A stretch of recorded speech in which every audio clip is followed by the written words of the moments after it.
What's going on, YouTube land?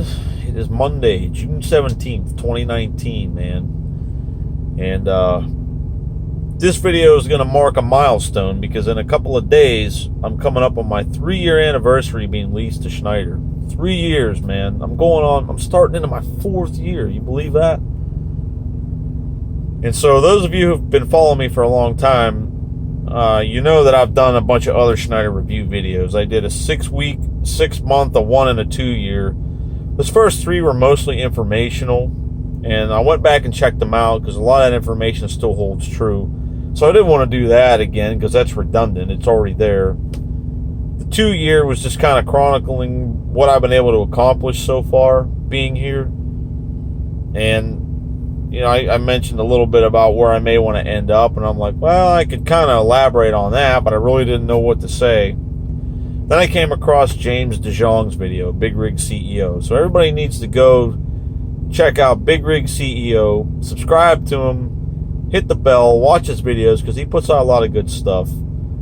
And there's a video he did called Quitting Schneider, and he talks about people ask him when his truck's paid for, is he going to stay here or is he going to hit the spot market? And he says he's going to stay here, and he goes into the reasons why. And I watched that video, and he made a lot of good points, a lot of things I agree with him on. And so that video inspired me to make this one. So what I'm going to do is I'm going to tell you guys a story. And hopefully by the end of it, you're going to see how I came full circle to realize that I'm happy to be here at Schneider.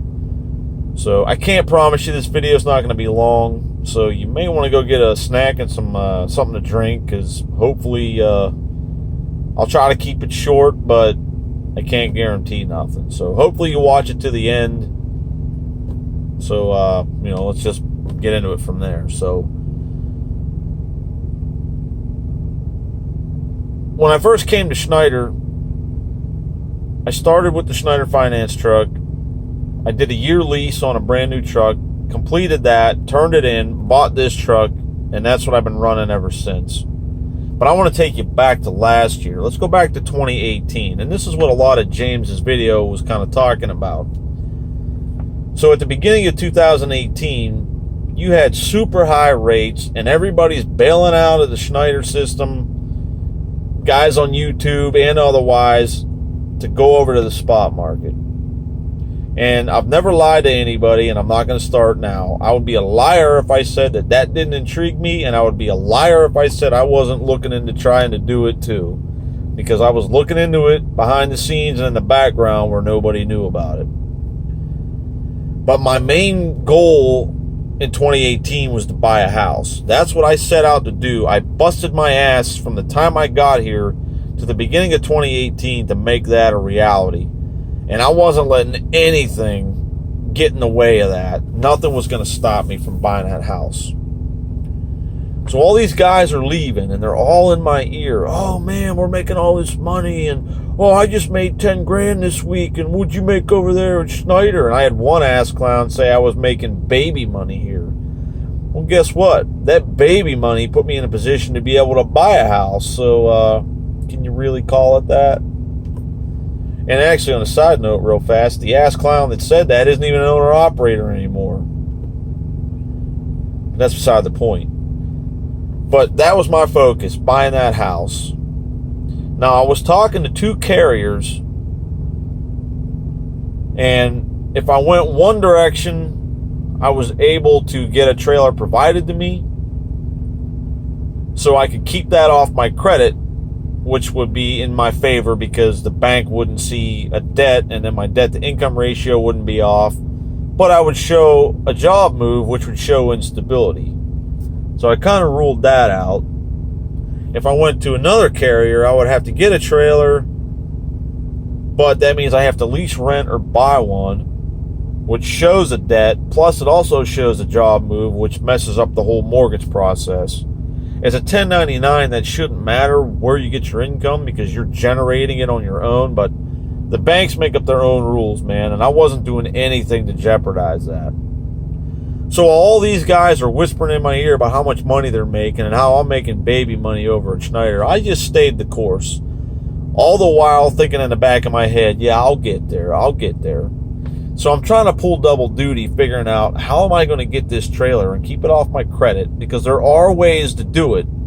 Because what I wanted to do was set it up to where I had the trailer, and then once I close on the house, boom, here goes the trailer, and I'm off. But what I realized was it was hard because I've got these two endeavors I'm trying to deal with at the same time, and I was hitting roadblocks with the trailer, and it got to be too much. So I said, you know what? I'm going to put the trailer situation and the spot market in the back burner, and I'm going to focus on the house, and that's what I did.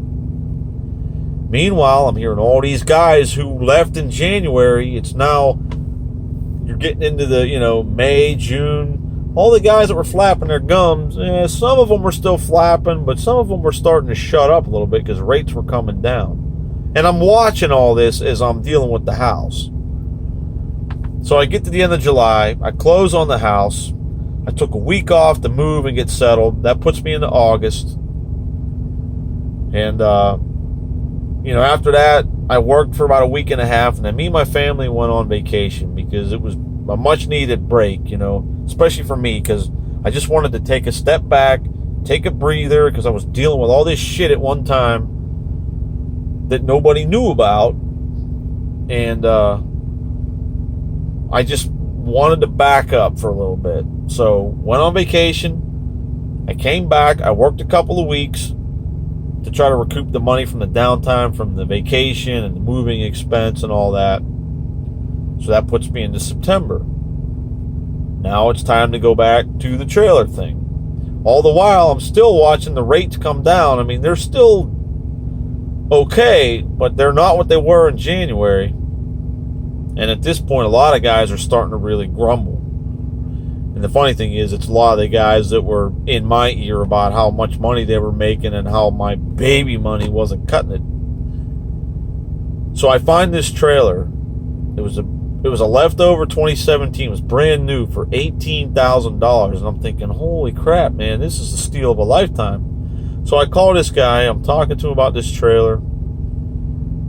But then, my window of opportunity for the carrier I was looking at had closed. And I'm thinking, well, that was kind of like a little bit of an eye-opener there. And I'm like, all right, well.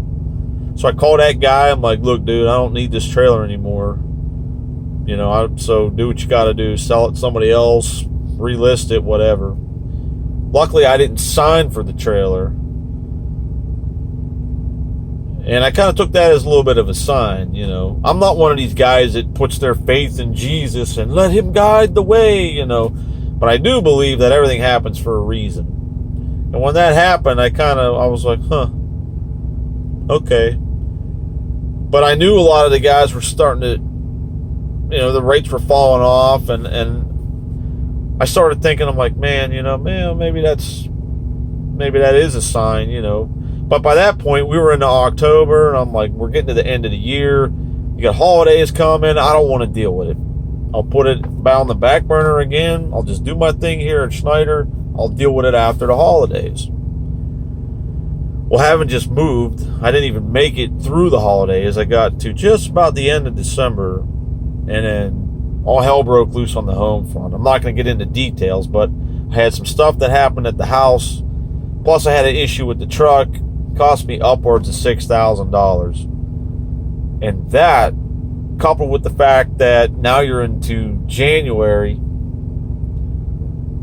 and rates are really down, and that really made me take a step back and look at the whole big ass picture. And I'm like, wow, I was able to absorb that hit. But had I jumped and I had the trailer payment, now I got to deal with the maintenance on the trailer, the insurance, the plates, load board fees. I'm paying tolls now, all this added expense. I'm like, man, would that have been any different from what I'm making at Schneider? It probably would have cost me more money, and I don't know if I could have survived it. And that's what James's video was talking about. And I lived that experience. So then, fast forward to April, where things just keep coming down, down, down, down. And I just put $7,000 into the truck. And with that, not only did I fork out all that money for the truck, I was able to absorb it. Why? Because I didn't have the added expense of the trailer. I didn't have the payment. I didn't have the maintenance costs. I didn't have the plate fees. I didn't have the insurance. I don't have load board fees. I don't have the tolls. I don't have all that extra cost. And that right there was the indicator that I'm glad things happened the way they happened. And I'm glad to be here. Why? Because I have one thing that I don't feel I would have had I gone to the spot market. And that is consistency. Because you've heard everybody say it. Consistency equals a paycheck. And that's true. Over here, I know what I have. It's tried and true. And the funny thing is that all those guys who left and they went to the spot market, you fast forward 16, 17 months later, some of them are completely out of the game altogether. Some of them went to other carriers. Some of them came back to Schneider, but like I said before, the one ass clown who said I was making baby money over here, he's not even an owner-operator anymore. Well, guess what? I'm still here, and I'm still thriving, and I'm still doing things my way, and I'm doing what I want to do. And like I said, that was a big wake-up call, because I really looked at it, and I'm like, you know what? It's not about the micromanaging, and I love when people throw that word around, because a lot of these guys who bailed out of here and went to other places, well, guess what? You still dealt with that. You're working for, not working, you're leased to another carrier. It's their numbers on the side of that truck. They're still going to tell you, hey, watch out for this. Make sure you do this. Don't do that. You can't haul this load. You know, you're going to get it no matter. And all these people who thought they were going to get away from that, they didn't. And I love that. I love that word micromanage, because I love it when I can throw that right back in somebody's ass. Because it's not as bad as people make it out to be with what Schneider wants you to do. It's really not. And so I'm tying all this together with James's video, and everything came full circle. I came from being perfectly happy at Schneider. I never hated it here. I was never forced to leave. I never wanted to leave because I didn't like it here, and I didn't like the system, and I couldn't make money and all that stuff. I saw an opportunity to possibly go make more money and make it better, and now I see all these guys right back where we started, and I'm glad things happened the way they did. I could have been one of those people who ended up on the unfortunate side of the fence. That could have been me. I'm not saying that it couldn't have. But, you know, that saying, too, that the grass isn't always greener on the other side. Well, I looked over the fence, and I looked at the grass, but I'm glad I stayed on my side of the fence. I'm glad everything happened the way it did. It just made me appreciate more what I've got over here. And look, I'm not kissing Schneider's ass. I'm not loyal to anybody except me and my family. I'll do whatever I have to do, and I'll go wherever I have to go to make what I need to make to take care of them. But I'll say this. Schneider has been good to me. They've done things that, I'm not going to get into it, but they've done things for me that you wouldn't think a mega carrier would do. And I don't feel that you're a number over here. I really don't. I don't get treated that way. Maybe some people do. That's their experience. I don't feel that way. I really don't. And look, this is not a recruiting video either. I'm not trying to get you to come over here. I don't care if you come here. If you do, great. If you don't, that's fine too. All I can tell you is, with what I've been able to do here, and what I've been able to accomplish, and as Snorlord says, I have mastered the system. I take Schneider's model and I mold myself around it. I mold what I need to do. I mold my financial situation. I mold my needs and wants. I take the pieces of the puzzle and I fit them together based on what they offer, and it works for me.